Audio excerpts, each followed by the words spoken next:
भगवान कल्कि सनातन आस्था का वो स्तंभ है जिनके बारे में विश्वास और मान्यता है कि जब पृथ्वी पर पाप और तमस बहुत बढ़ जाएगा तब वह अवतरित होंगे, पृथ्वी से पाप और पापियों का नाश करेंगे। इस टेली सीरीज के पहले चैप्टर में हम बात करेंगे योगी आदित्यनाथ के भगीरथ प्रयास की।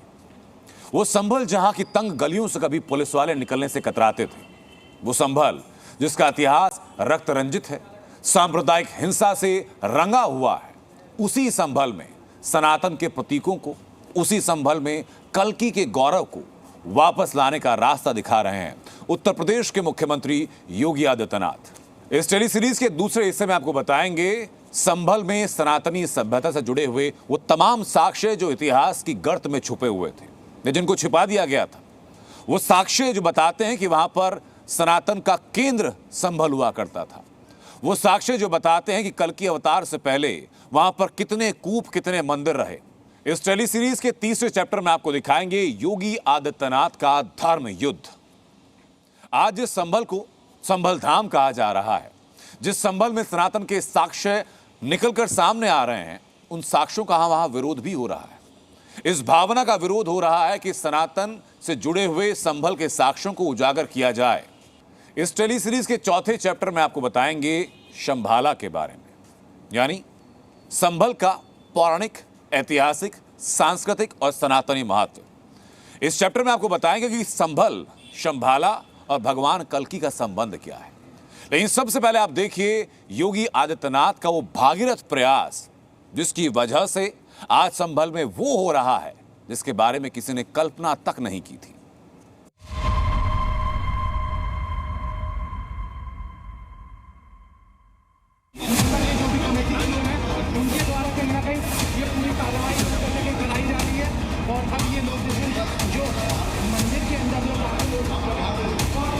देखिए, संभल का एक नक्शा है जो 1000 वर्ष पुराना है, उसमें भी ये दिखाया गया है। बाकी ये बताना संभव नहीं है कि कब बना है। हाँ, तो बहुत पुराना है।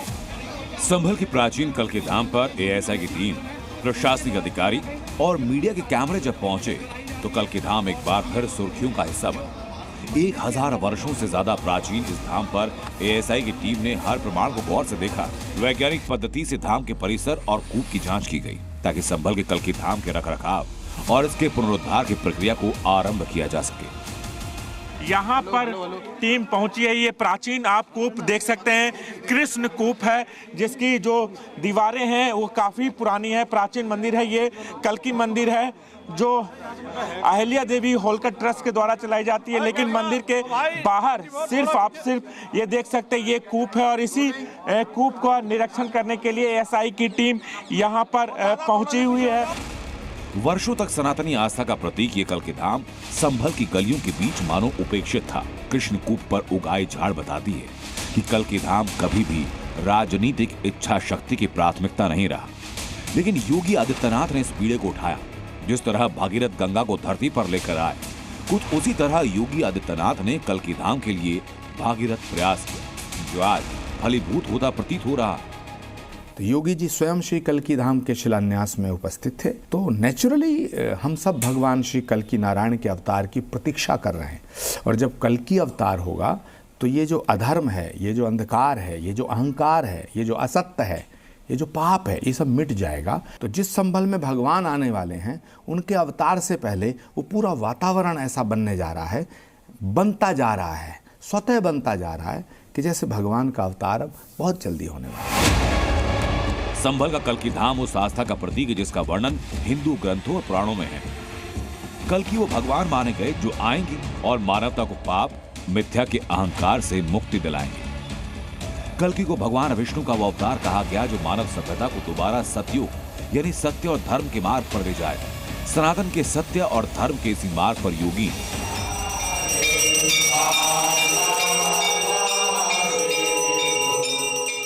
ताकि कल्कि धाम और पौराणिक मान्यता की महिमा सनातन के एक एक अनुयायी तक पहुंचे।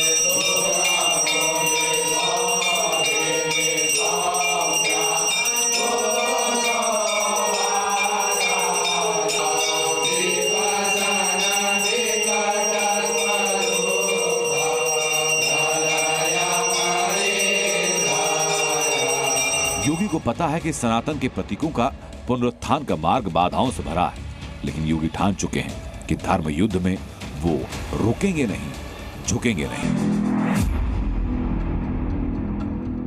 योगी का दृढ़ निश्चय संदेश देता है कि वो दिन दूर नहीं जब संभल में एक बार फिर कल्की धाम शोभायमान होगा। भगवान कल्की की महिमा के गान गूंजेंगे। संभल में ऐसे कितने ही साक्ष्य जो खुद प्रमाणित करते हैं संभल धर्म और आध्यात्म का केंद्र था। एक ऐसा केंद्र जिसे आक्रांताओं और समय के थपेड़ों ने नष्ट करने का प्रयास किया। संभल में बहुत कुछ बदल गया। जो संभल सनातनी संस्कृति का केंद्र था, उसी संभल में हिंदू अल्पसंख्यक हुए, लेकिन सत्य बताते साक्ष्य कोई मिटा नहीं पाया। और ऐसा ही साक्ष्य है वो सरकारी सर्वे जिसमें संभल की महत्ता को बताया गया। इस सर्वे में लिखा गया कि पुराणों में वर्णन है कलयुग का अंत करने के लिए भगवान विष्णु के अवतार संभल में अवतरित होंगे। पुराण कब लिखे गए ये बताना मुश्किल, लेकिन पुराणों के वर्णन से पता चलता है कि संभल का धार्मिक महत्व है, संभल का सनातनी महत्व है। पुराणों में साफ साफ लिखा है कि भगवान श्री हरि विष्णु का अंतिम अवतार 10वां अवतार श्री कल्की के रूप में, श्री कल्की नारायण के रूप में संभल में होगा, संभल नामक धरा पे होगा। श्रीमद् भागवत में स्पष्ट लिखा है कि संभल ग्राम मुखस्य ब्राह्मणस्य महात्मना भवने विष्णु यशस्य कल्की प्रादुर्भविष्यति। और संभल में एक नहीं बल्कि ऐसे अनेकों प्रमाण हैं जो संभल को धर्म नगरी के तौर पर वर्णित करते हैं। एक ऐसा ही साक्ष्य है संभल महात्म्य में।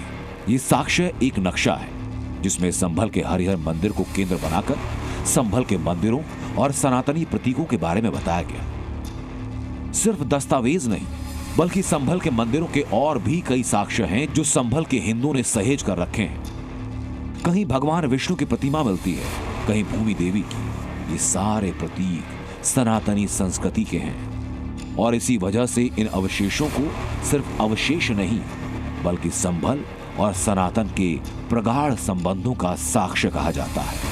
मंदिर में यहाँ के तालाब की मिट्टी का इस्तेमाल किया गया था और उसके साक्ष्य वहाँ के ग्रामीण भी प्रस्तुत करते हैं, जनश्रुतियाँ भी देती हैं। और पापा जी की इस किताब में संभल इतिहास के झरोखे से संभल में भी उसका जिक्र है। योगी आदित्यनाथ के भागीरथ प्रयास से वो ऊर्जा उत्पन्न हुई जिसके बाद अब सनातन के अनुयायी सामने आ रहे हैं, संभल से जुड़े प्रमाण बता रहे हैं और प्रार्थना कर रहे हैं कि संभल में योगी के प्रयासों से भगवान कल्की के साक्षात दर्शन कर पाए। जब जब धर्म की हानि हुई है तब तब भगवान ने अवतार लिया है, धर्म की रक्षा के लिए अवतार लिया है। ऐसी भगवान कल्की का अवतार होगा और भगवान कल्की का अवतार होते ही सारे ब्रह्मांड में आप देखिए एक छत्र साम्राज्य जैसे स्थापित होगा और पुनः धर्म की स्थापना होगी। भगवान कल्की का जो आखिरी अवतार होगा वो भगवान विष्णु के अंशात्मक रूप में भगवान कल्की का अवतार होगा।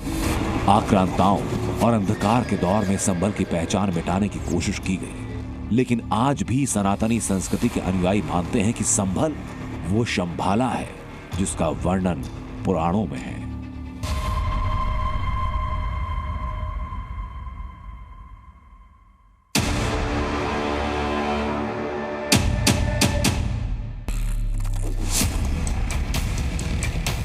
संभल की भूमि पर सनातनी विश्वास के प्रमाणों को उजागर करना, उनके जीर्णोद्धार के लिए पग बढ़ाना आसान नहीं था। और वो भी तब जब संभल में हुई हिंसा के बाद संभल को राजनीति का अखाड़ा बना दिया गया। नेताओं के लिए संभल में लगी आग वो चूल्हा बन गई जिस पर राजनीति की रोटियां सेकना आसान था। तब भारतीय जनता पार्टी के इशारे पर वहां के प्रशासन ने ये घटना की है।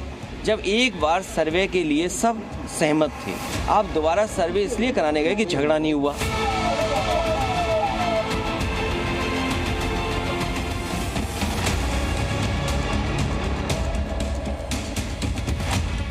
योगी को पता था सनातनी पुनर्जागरण के जिस पथ पर वो चले हैं वहां बाधाएं मिलेंगी, लेकिन जो चुनौतियों के आगे झुक जाए वो योगी आदित्यनाथ नहीं। और ये उस समय प्रमाणित भी हो गया जब योगी आदित्यनाथ ने कहा कि जिन्होंने सालों तक मंदिरों को बंद रखा अब उनका समय नहीं। 46 वर्ष पहले जिस मंदिर को बंद कर दिया गया वो मंदिर फिर से सबके सामने आ गया। इनकी वास्तविकता को सबके सामने प्रस्तुत कर दिया। याद करिए ना, क्या उस संभल में इतना प्राचीन मंदिर क्या रातों रात प्रशासन ने बना दिया? क्या वहां बजरंगबली की इतनी प्राचीन मूर्ति रातों रात आ गई? क्या वहां पर जो ज्योतिर्लिंग निकला है, क्या यह आस्था नहीं थी क्या? योगी ने राजनीतिक विरोधियों को जवाब दिया और जमीन पर सनातनी प्रतीकों की खोज जारी रही। योगी के इसी निश्चय के चलते संभल में ऐसे मंदिर मिले जहां देव प्रतिमाएं तो थीं, लेकिन उन्हें पूजने वाले भक्त नहीं आ पाते थे। संभल में ऐसे कूप मिले जिन्हें बंद कर दिया गया था।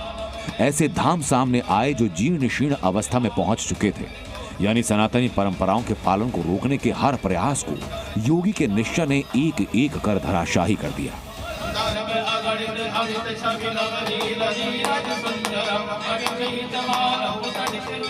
मैं आभार व्यक्त करता हूं पूज्य योगी आदित्यनाथ जी महाराज का, जिन्होंने निरंतर प्रयास करके जहां पर भी हिंदू पक्ष ने आपत्ति किया है, जिस पे सर्वे हो रहा है, वहां शासन प्रशासन दल बल के साथ में वहां पर मंदिर की सुरक्षा पूज्य योगी आदित्यनाथ जी महाराज कर रहे हैं। मंदिर का उजागर करने का काम एएसआई एवं पूज्य योगी आदित्यनाथ जी महाराज के सरकार के द्वारा की जा रही। तो पूज्य योगी आदित्यनाथ जी महाराज को कोट कोट आभार।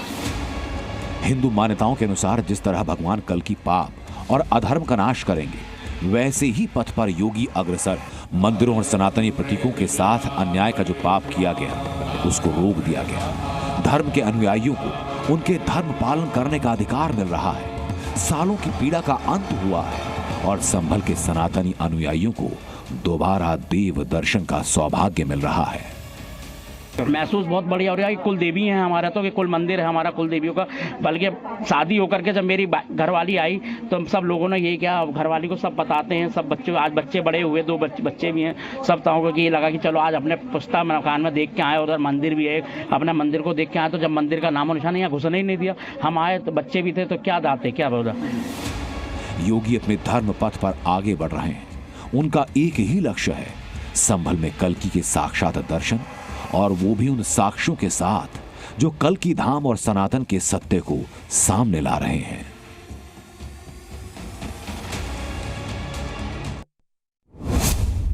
शंभाला कंक्रीट और सीमेंट की इमारतों से घिरा आज का संभल पौराणिक मान्यताओं का शंभाला कहा जाता है। शंभाला को ही वो स्थान बताया गया जहां भगवान कल्कि अवतार लेंगे। मान्यताओं के अनुसार भगवान कल्कि शंभाला में जन्म लेंगे। वो छोटी आयु में वेद पुराणों का ज्ञान अर्जित करेंगे और फिर शंभाला से ही कलयुग की तामसिक शक्तियों का अंत होगा। भगवान कल्कि जो होंगे वो विष्णु के अवतार होंगे। वो उनका जब अवतार होगा संभल जिले में बताया जाता है, शास्त्रों के अनुसार, पुराणों के अनुसार, वो उनका जो है वाहन श्वेत अश्व होगा। सफ़ेद घोड़े पर वो सवार होकर और अपने जैसे हम इस समय अपने देश को, अपने राष्ट्र को कहते हैं, वो समस्त संसार में, समस्त ब्रह्मांड में व्याप्त जो भी आदि व्याधि हैं, जो आज की भाषा में जैसे अराजक तत्व कहते हैं और पिछले उसमें हम जैसे राक्षसी प्रवृत्तियाँ कहते हैं, तो राक्षसों का वो संहार करेंगे। विष्णु पुराण के साथ साथ बौद्ध धर्म ग्रंथों में भी शंभाला का वर्णन है। बौद्ध मान्यताओं में भगवान कल्कि को राजा मैत्रेय का नाम दिया गया, लेकिन बौद्ध मान्यताओं में भी यही कहा गया कि शंभाला से ही पाप और अधर्म का नाश शुरू होगा, जो सतयुग में ले जाएगा।